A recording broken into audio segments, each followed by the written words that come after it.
जर्मनी के मानहाइम शहर में लोगों पर गाड़ी चढ़ाने वाला जर्मन निकला, जबकि इसकी गिरफ्तारी में मदद देने वाला अहमदी मुस्लिम है। ये आज के प्रोग्राम का मौजू है। सोमवार 3 मार्च को जर्मनी के शहर मानहाइम में एक अफसोसनाक वाक़या पेश आया।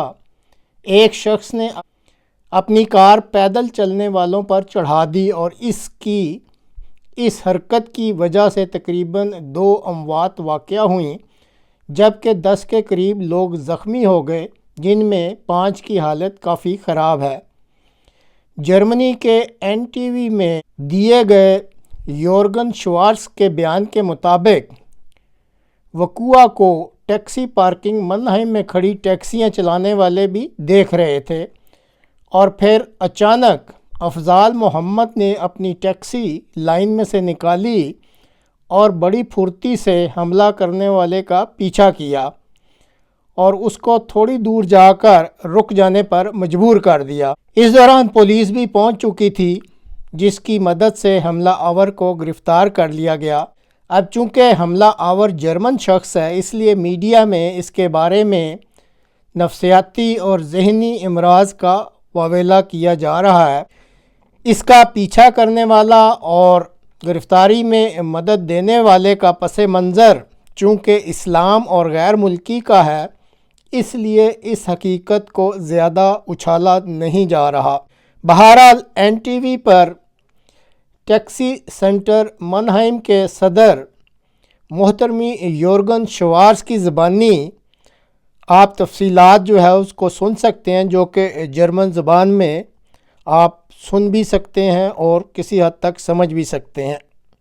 तो पेश है टैक्सी सेंटर मानहाइम सेंट्राले के सदर मोहतरमी योर्गन श्वार्ट्ज़ की एनटीवी पर बातचीत की video. Afzal Mohammed, der wird auch gerne genannt, hat die Situation überrissen heute Mittag 12:15 Uhr, 20 circa, als der mutmaßliche Attentäter mit seinem Fahrzeug die Planken entlang gefahren ist. Hat er sofort am Taxistand Paradeplatz das erkannt, die Situation, ist aus der Reihe ausgeschert und hat den Wagen verfolgt, die verlängerte Planken entlang bis zum Ende der Straße. Da ist eine Sackgasse in E7. Dort ging es dann nicht mehr weiter und der Fahrer wollte den Täter stellen. Das hat er auch gemacht.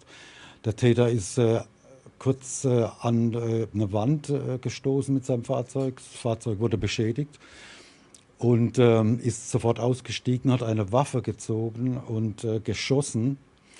Allerdings nicht auf das Taxi des Kollegen und auch nicht auf den Fahrer. Aber der Fahrer wurde nicht verletzt, aber steht unter Schock. Hat sich gleich in ärztliche Behandlung begeben, wo er bis zum jetzigen Zeitpunkt noch ist. Und der Attentäter, der mutmaßliche, ist geflohen Richtung Hafengebiet, wo er später von der Polizei gestellt wurde. Und man muss zuerst sagen, wir alle sind erschüttert von der ganzen Situation. Die Taxi-Community freut sich natürlich sehr über den Einsatz des Fahrers, den muss man hoch belobigen und das ist ein richtiger Held. Ja. Sowas traut sich auch nicht jeder, vor allem eine Situation so zu erfassen und auch damit umzugehen und entsprechend zu reagieren. Der Mann ist, soviel ich weiß,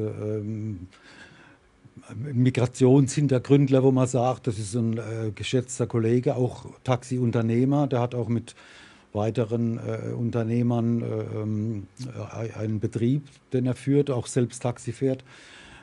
Immer ein beflissener, einsatzfreudiger, kommunikativer Kollege, sehr nett und zuvorkommend und was er ja auch in dem Fall zum Ausdruck bringt, das ist ein Muster-Taxifahrer, das muss man einfach sagen.